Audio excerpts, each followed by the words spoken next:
Buenos días, hermanos. Qué alegría para mí continuar en este estudio con ustedes. Y no solo eso, sino que cada día estoy viendo cómo se agregan más personas a nuestro tiempo de estudio. Un tiempo de estudio bíblico donde la idea es aprender herramientas para poder estudiar mejor la Biblia, para nosotros mismos principalmente, pero también para estudiar la Biblia con nuestros discípulos. Entonces, para eso hemos usado el método inductivo y si tú estás por primera vez viendo este video número 4, te animamos a que puedas ir, buscar los videos anteriores e ir aprendiendo poco a poco acerca de este método de estudio y lo que hemos estudiado de Juan, la carta de Juan, desde el capítulo 1 hasta el capítulo 4 que vamos hoy. Entonces, partiendo de aquí, quiero hacer como un recorderis de lo que es el método inductivo. El método inductivo es el método, explicaba un poco ayer, que es el método usado por los científicos, por los detectives. Es un método que nos ayuda a ir directamente a la fuente de información, que en nuestro caso, ¿cuál es? La Biblia. Sí, hay muchos otros métodos de estudio bíblico, está el método semántico, está el método sistemático, está el método deductivo, que pareciera ser lo contrario al inductivo, pero no. ¿Cuál es la gran diferencia entre deductivo e inductivo? El deductivo es cuando yo escucho opiniones de varias personas acerca de un tema y escojo la opinión más general o la apreciación de todos más general y digo, esto es lo que yo creo acerca de lo que estoy estudiando. Entonces, un ejemplo muy fácil es la fresa. Viene un extranjero y quiere probar una fresa aquí en Colombia y dice, bueno, ¿a qué sabe la fresa? Nosotros podríamos decirle, si estamos con varios amigos, bueno, la fresa sabe ácido, no, la fresa sabe dulce, no, la fresa tiene un poquito de amarguito al final, la fresa tiene pepitas adentro, y todas estas opiniones acerca de la fresa, este extranjero puede hacerse una idea o un estudio deductivo y decir, con base a lo que todos me dicen, yo digo que la fresa no es agradable. Ácido, con pepas, no me llama la atención roja o le puede llamar la atención. Pero inductivamente, para ir mejor directamente a nuestro estudio, a nuestro objetivo, sería decirle al extranjero, ¿quieres saber a qué sabe la fresa? Ven, te invito, llevarlo a un cultivo de fresas y mostrar y decir, mira, la fresa es una baya y nace así. Puedes arrancarla más rojita porque tiene un mejor sabor. Siente la textura, que él pueda ir, sentir la textura y decir, wow, arrancar, decir, ¿el lo verde se come o no se come? No, no se come. Entonces quitarle las hojitas de lo verde y que cuando él muerda, su estudio inductivo, el haber ido directamente a la fuente, pueda llevarlo a entender y decir, wow, me gusta ese sabor porque es como ácido, pero no tan ácido, es como fuerte, pero también es muy delicado la textura al sentirlo y las pepitas no se sienten casi. Qué rica fruta, ¿sí? Es lo mismo. Este método inductivo se usa en los laboratorios de química, de biología también. Cuando van a estudiar un sapo, no es lo mismo ir a un libro a ver cómo son los órganos del sapo, a los que tuvieron la oportunidad de haber ido a un laboratorio, poner un sapito en una tabla y poder hacer incisiones y abrir y mirar. Es más, creo que hasta podíamos revisar los órganos del sapito, él todavía viviendo y latiendo su corazón y moviéndose sus órganos. Es lo mismo con la Biblia. Entonces, el método inductivo no quiero decir que sea el mejor, pero para mí es el que más nos ha funcionado y es un muy buen método con el cual podemos hacer un acercamiento eficaz y correcto a la Biblia. Después puedes buscar muchísimos más, no necesitas ser un teólogo o no necesitas ser un profesional para poder usar este método al estudio bíblico. Con las herramientas que hemos aprendido, tú puedes usar el método de la mejor manera y aplicar al estudio diario de tu palabra, ¿vale? De la palabra de Dios. Entonces, ¿qué es lo que quiero compartir con esto? Así como tú vas directamente a tu fuente de estudio, tienes que tener en cuenta los tres vocales que hablamos hace 2 días. La O de la observación, la I de la interpretación y la A de la aplicación. La observación es lo que hacemos nosotros estos 15, 20 minutos cada mañana.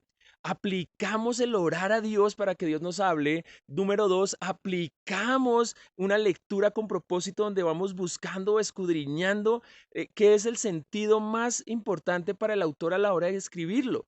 Él quiere transmitir las palabras con mayor importancia y son las que repite.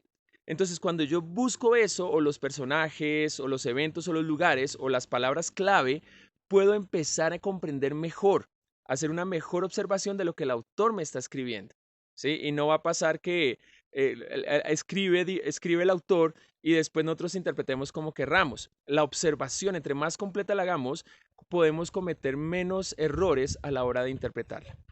Después de orar, después de leer con propósito, les animo a que en su lectura ustedes usen las interrogantes o las preguntas básicas. ¿Qué? ¿Quién? ¿Cómo? ¿Cuándo? ¿Dónde? ¿Y por qué? Estas preguntas te pueden ayudar a marcar o entender mejor el texto. Si está hablando de algo confuso, tú puedes preguntar, bueno, ¿quién está haciendo esto? ¿Por qué lo está haciendo? ¿Cómo debe ser? ¿O cuándo sucedió esto para entender el contexto y saber si esa aplicación hoy día toca hacerla? Es un buen ejercicio usar las preguntas básicas, por eso tu lectura no debe ser rápida, sino debe ser una lectura pausada y bien hecha, bien enfocada en el texto. Después de esto, marcamos el texto. Hoy vamos a marcar una palabra que hemos venido marcando desde el primer día, que es amor. Bueno, desde el segundo día. Y vamos a darnos cuenta hoy más que nunca por qué la carta de Juan, la primera carta de Juan, es conocida como la carta del amor. Esta palabra aparece insistentemente y si la marcamos, después de marcar esta palabra con un corazón, lo que nosotros podemos hacer es una lista y decir, ¿qué he aprendido del amor? He aprendido esto, aquello acerca del amor, cada uno con su capítulo y su versículo, y puedes hacer un estudio temático sobre el amor solamente basándote en la carta de Juan. Entonces, ¿qué tal hasta el momento? Toda esta información que vamos extrayendo en un cuaderno o en tu guía o en tu manual, yo les animo a que si usted no tiene una guía o no imprime el texto bíblico, pueda marcar su Biblia. Marque su Biblia con colores, resaltadores de colores, con colorcitos. No hay problema. Algunas Biblias tienen un margen al lado y en el margen al lado usted puede tomar apuntes. Porque esos apuntes son la parte que muestra que usted está aprendiendo de la palabra de Dios. Entonces, cuando nosotros hacemos estos pasos de la observación, ya tenemos armado un contexto que nos va a permitir conocer mejor a Dios. Esto no lo había dicho antes, pero hay un punto en el método inductivo que es el estudio de capítulos. Y tú puedes escribirlo ahí como punto número 6. Un estudio de capítulos es cuando yo voy y estudio capítulo a capítulo, ya teniendo un panorama de todos los 5 capítulos, de todos los 5 libros, y puedo dedicarme a marcar Dios. Puedo marcar de nuevo Jesús y Espíritu Santo. Dios lo marcamos con un triángulo, Jesús con una cruz y Espíritu Santo yo lo marco con un ave, ¿sí? Con un ave encima, como paloma. Y cuando tú marcas esto, tú puedes después hacer una lista y conocer a Dios, pero dentro de un contexto correcto, que el autor se esforzó para que pudiéramos entender nosotros. No sé si ustedes han escuchado muchas veces o en algunas ocasiones que la gente dice cosas acerca de Dios que sí dice la Biblia, pero para juzgar a Dios y decir que Dios ha sido lo peor desde el comienzo, que ha sido un genocida, que Dios mandaba a matar pueblos, naciones. Sí, en la Biblia, si tú sacas de contexto algunas cosas, puedes decir lo que quieras. Pero cuando tú haces un estudio completo de un libro y luego, después de tener el contexto del autor, te dedicas a estudiar lo que dice apenas de Dios y haces un diario de lo que aprendes de Dios, vas a poder interpretarlo de una manera correcta, ¿vale? Entonces, des en cuenta que a veces estudiar la Biblia no es que sea difícil, sino que requiere tiempo, pero este tiempo también nos emociona. Este tiempo, yo quiero que tu tiempo de estudio sea emocionante, así como van a ser estos 20 versículos para nosotros ahora. Entonces, les animo a que cierren sus ojos, oremos y entréguele lo que tenga que pueda estar impidiéndole su encuentro con Dios por medio del estudio de la palabra. Entrégueselo y dígale, Dios, no quiero que nada me quite la paz. ¿Sí? Ayúdame con el internet y pueda usted concentrarse con este estudio. Señor Padre Celestial, te pedimos que podamos nosotros interactuar de la mejor manera con tu palabra, Señor. Primero te queremos dar gracias porque tenemos un privilegio precioso y es poder abrir tu Biblia en libertad aquí donde nos encontramos, Señor. No solo abrirla, sino poder compartirla con otras personas como en otras naciones no tienen el privilegio, Padre Celestial. Entonces queremos agradecerte, pero queremos pedirte que nuestro interactuar con ella no sea meramente conocimiento, sino que sea vida lo que estamos transmitiendo de tu palabra hacia nosotros, Señor, y que sea tu Espíritu Santo el que nos ayude a entender y nos dé la fuerza para aplicar esto a nuestra vida, Señor. Queremos ser luz, queremos iluminar al mundo y hablar de ti, Señor. En Cristo Jesús estamos. Muchísimas gracias. Amén. Bien, vamos a hacer nuestra lectura característica. Entonces voy a leer pausadamente y voy a leer usando las preguntas de interrogación. eh, Algunas preguntas de interrogación. Entonces yo por lo general cuando estudio con mis estudiantes presencial y hago estos silencios o pregunto, yo espero que ellos me respondan. Eso me sirve para dos cosas. Una, para mostrarles el énfasis de la palabra clave. Y número dos, también me sirve para saber si ellos están atentos, prestándome atención en el estudio que vamos. Entonces, yo voy a hacer los silencios o las preguntas con silencio, pero yo mismo las voy a responder.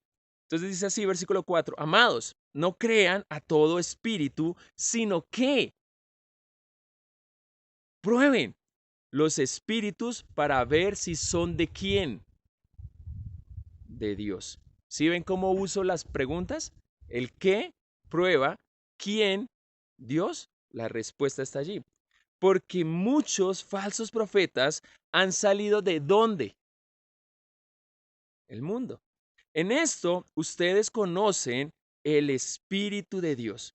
Todo espíritu que confiesa que Jesucristo ha venido en carne, o sea, vino y estuvo aquí en vida, en cuerpo, este espíritu es de Dios. Versículo 3. Y todo espíritu que no confiesa a Jesús no es de Dios. Y este es el espíritu del anticristo, del cual ustedes han oído que viene y que ahora ya está en el mundo. Ahora, habían personas que sí decían, bueno, ese Jesús es muy buena gente, es un muy buen muchacho, pero él no es hijo de Dios. Y al decir eso, estaban cayendo en que Dios no había mandado a su hijo directamente, completamente Dios, completamente 100% humano, 100% Dios, a morir en una cruz por nuestros pecados.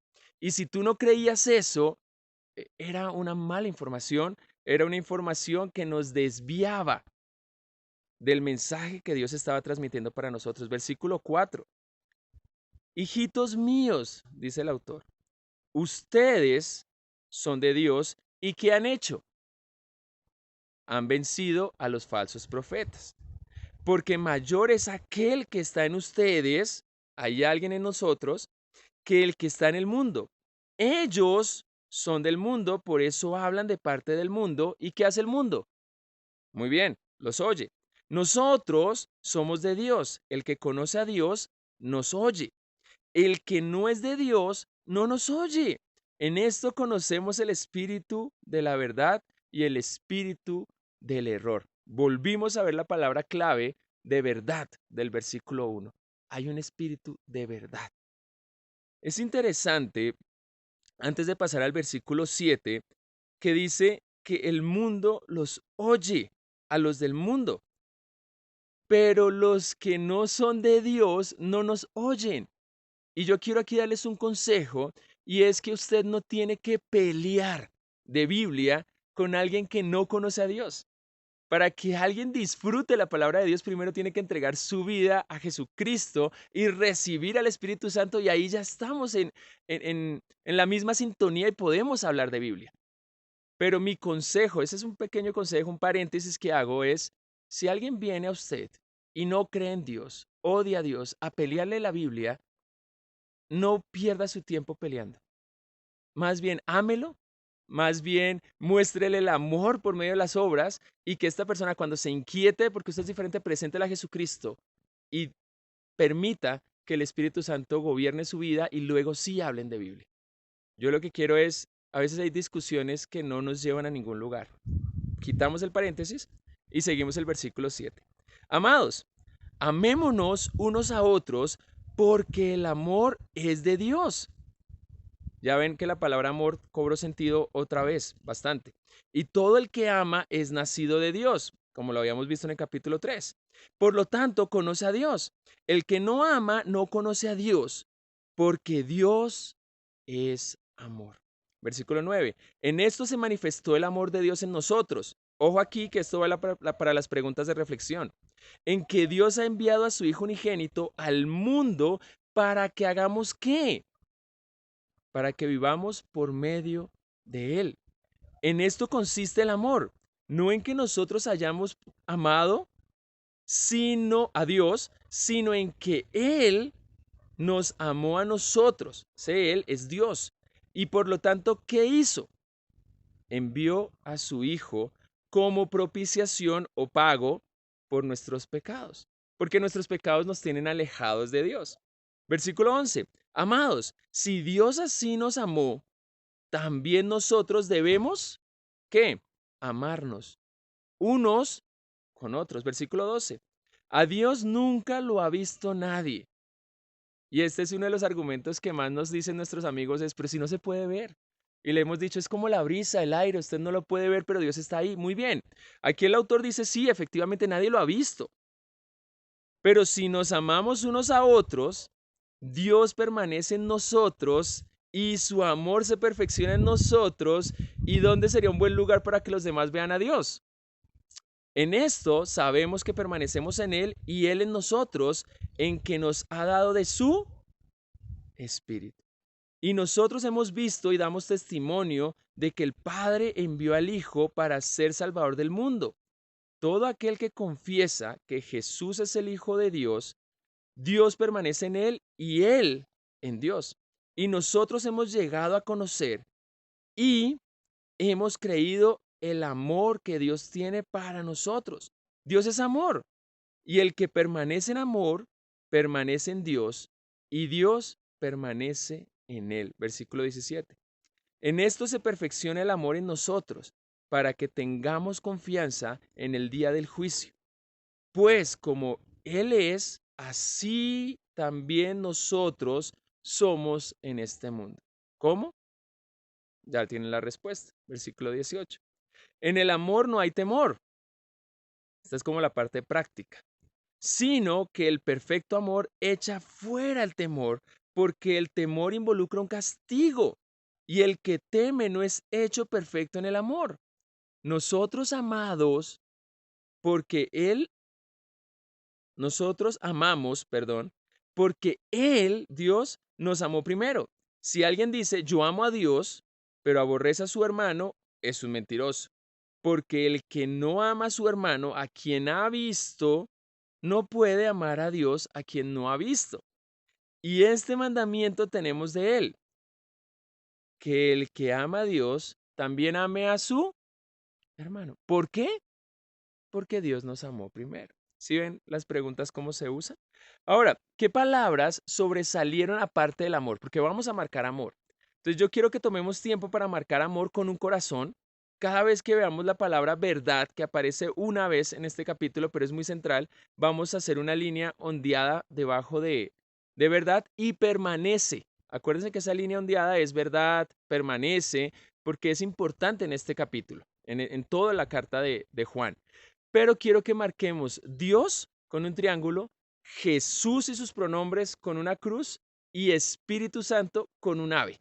Hoy vamos a concentrarnos en los personajes centrales de esta carta, no en el autor y los destinatarios, que también podrían hacerlo. Hay ocasiones donde nosotros a la hora de estudiar una carta marcamos Pablo o el autor con un recuadro azul y los destinatarios, Iglesia Tesalónica, lo marcamos con un círculo o con un óvalo y eso hacemos y nos ayuda también a saber qué aprendemos del autor y nos ayuda a qué debemos hacer como debían hacer los destinatarios. Entonces, esta vez no vamos a marcar esos dos personajes, sino que vamos a marcar lo que se marca en el estudio de capítulos. A profundidad, Dios, Jesús y Espíritu Santo.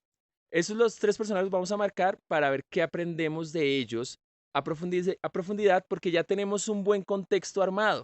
Ya tenemos un buen panorama general del capítulo 1 hasta el capítulo 3 y eso nos permite tener una interpretación correcta acerca de estos tres personajes.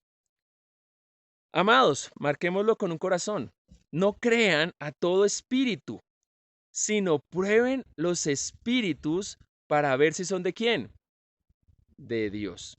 Esos espíritus en minúscula, dejémoslos quietos. Cuando diga Espíritu de Dios, sabemos que es el Espíritu Santo y lo marcamos. Por ahora dejémoslo quieto. Porque muchos falsos profetas han salido al mundo. En esto ustedes conocen qué. Este sí, Espíritu de Dios, marquemos. Todo espíritu que confiesa que Jesucristo, marquémoslo, ha venido en carne, es de Dios, marquen Dios. Y todo espíritu que no confiesa a Jesús no es de Dios. Ese espíritu no lo marquemos, Dios sí. Y este es el espíritu del anticristo, el que no confiesa a Jesús, del cual ustedes han oído que viene y que ahora ya está en el mundo. Hijitos míos, ¿ustedes son de quién? Marquemos Dios. Y han vencido a los falsos profetas, porque mayor es aquel que está en ustedes que el que está en el mundo. Ellos son del mundo, por eso hablan de parte del mundo y el mundo los oye. Nosotros somos de quién? Márquenlo, por favor. El que conoce a Dios nos oye. El que no es de Dios, marquen Dios también, no nos oye. En esto conocemos a quién. Al espíritu de verdad, marquen verdad, por favor. Y hay un espíritu o varios espíritus del error. Versículo 7. Amados, nuestro corazón, y aquí viene el mensaje central. ¿Qué dice? ¿Cuál es el mandato? Amémonos, márquenlo de nuevo, unos a otros, porque el amor, ¿de quién? De Dios, es de Dios, y todo el que ama, esto es puro corazón, les va a quedar su hojita, es nacido ¿de quién? De Dios, triángulo, y por lo tanto conoce a Dios. Versículo 8. El que no ama, marque ama, pero ponga una rayita al lado del no para que no ignoremos que está en negativo. El que no ama no conoce a Dios, porque Dios, marquen lo que es, amor. En esto se manifestó ¿qué? El amor de Dios en nosotros, en que Dios ha enviado a su Hijo unigénito. ¿Quién es su Hijo? Hijo, muy bien, Jesucristo, márquenlo. ¿A dónde lo envió? Al mundo. ¿Con qué propósito lo envió al mundo? Para que vivamos por medio de Cristo. Muy bien, márquelo. Versículo 10. En esto consiste el amor, marquémoslo de nuevo. No en que nosotros hayamos amado, márquenlo, a Dios, sino en que Él nos, márquenlo, amó a nosotros y a causa de ese amor, ¿qué hizo Dios? ¿Es un amor que no muestra acción o sí muestra acción? Muy bien, ¿qué hizo? Ahí lo tienen. Envió a su Hijo, marquen Jesús, como propiciación de nuestros pecados. Amados, marquémoslo. Si Dios así nos amó, también nosotros debemos hacer ¿qué? Amarnos unos a otros. 12. A Dios, marquen Dios, nunca lo ha visto nadie. Si nos amamos unos a otros, ¿qué hace Dios? Marquen Dios y marquen permanece en nosotros. Y su Dios, pueden hacer un triángulo sobre ese su amor. ¿Qué pasa con ese amor? Se perfecciona en nosotros.